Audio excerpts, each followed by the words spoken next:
Diabetes রোগীদের কেন শুধু বাদাম খাওয়া উচিত নয়? Benefits and risks of nut in diabetes control. বাদাম এক ফোঁটাও ব্লাড সুগার বাড়ায় না, বরং ডায়াবেটিস কমিয়ে সুগার নিয়ন্ত্রণে সাহায্য করতে পারে। তারপরও ডায়াবেটিস রোগীদের বাদাম খেতে বারণ করছি। তার কারণ জানতে আপনাকে ভিডিওটি শেষ পর্যন্ত দেখতে হবে, না হলে বাদাম নিয়ে আপনার ধারণা ভুলই থেকে যাবে। সুগার নিয়ন্ত্রণের একটি বড় সুযোগ থেকে বঞ্চিত হবেন। আমরা বাদাম বলতে চীনা বাদাম নিয়ে আলোচনা করব, আর আলোচনাটির বেশিরভাগ বাদামের মধ্যে প্রযোজ্য হতে পারে। প্রতি 100 গ্রাম বাদামে নেট কার্বোহাইড্রেট পাবেন 7.60 গ্রাম। এই নেট কার্বোহাইড্রেট ব্লাড সুগার বাড়াবে। নেট কার্বোহাইড্রেট থেকে ফাইবার বেশি 8.50 গ্রাম, ফাইবার থেকে প্রোটিন বেশি 25.80 গ্রাম, প্রোটিনের থেকে আবার ফ্যাট বেশি 49.20 গ্রাম। বাদামের এই ফাইবার, ফ্যাট, প্রোটিন তিনটি উপাদানই ব্লাড সুগার কমাতে সাহায্য করবে। মানে বাদাম ব্লাড সুগার বাড়ানোর উপাদান থেকে ব্লাড সুগার কমানোর উপাদান অনেক অনেক বেশি।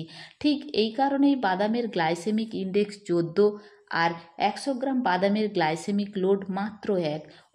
অর্থাৎ বাদাম খেলে ব্লাড সুগার বাড়ার কোনো ভয় নেই, বরং অন্যান্য খাবারের সাথে বাদাম খেলে বাদাম খাবারগুলোর ব্লাড সুগার কমানোর ক্ষমতা কমিয়ে দেবে।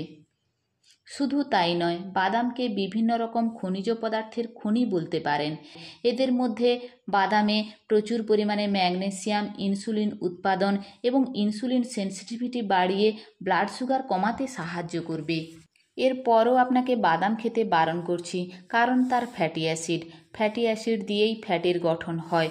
ফ্যাটি অ্যাসিডের মধ্যে ওমেগা 3 ফ্যাটি অ্যাসিড ও ওমেগা 6 ফ্যাটি অ্যাসিড খুবই গুরুত্বপূর্ণ। ওমেগা 3 ফ্যাটি অ্যাসিড খুবই উপকারী, কিন্তু ওমেগা 6 ফ্যাটি অ্যাসিড নিয়েই যত বিতর্ক। অনেকে মনে করেন বেশি ওমেগা 6 ফ্যাটি অ্যাসিড ইনফ্লামেশন বাড়াতে পারে, ফলে ডায়াবেটিস, ওবেসিটি এগুলোর মতন মেটাবলিজম ডিজিজ, হার্টের রোগ, আর্থারাইটিসের মতন সমস্যাও সম্ভাবনা বাড়ে।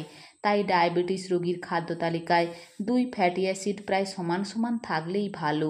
কয়েক বছর আগে তাই থাকতো, কিন্তু যত দিন যাচ্ছে ওমেগা 6 ফ্যাটি অ্যাসিডের পরিমাণ বাড়তে থাকছে।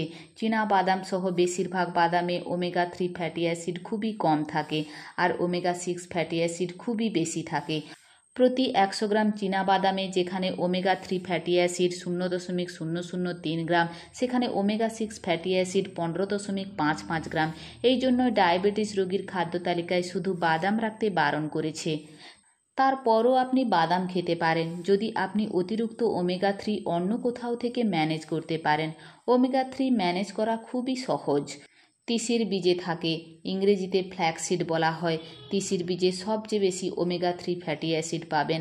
100 গ্রাম তিসির বীজে 22.82 গ্রাম ওমেগা 3 ফ্যাটি অ্যাসিড ও মাত্র 5.91 গ্রাম ওমেগা 6 ফ্যাটি অ্যাসিড থাকে। আপনি যদি বাদামের সাথে তিসির বীজ খেতে পারেন, আপনার খাবারে ওমেগা 3 ফ্যাটি অ্যাসিডের পরিমাণ অনেকটা বেড়ে যাবে। তাই ডায়াবেটিস রোগীর খাদ্য তালিকায় বাদামের মতো খাবার রাখতে হলে খাবারের তালিকায় 15 থেকে 20 গ্রাম তিসির বীজ যুক্ত করুন। বাদাম ও তিসির বীজ দুটোই ব্লাড সুগার ও ডায়াবেটিস কন্ট্রোলে সাহায্য করবে।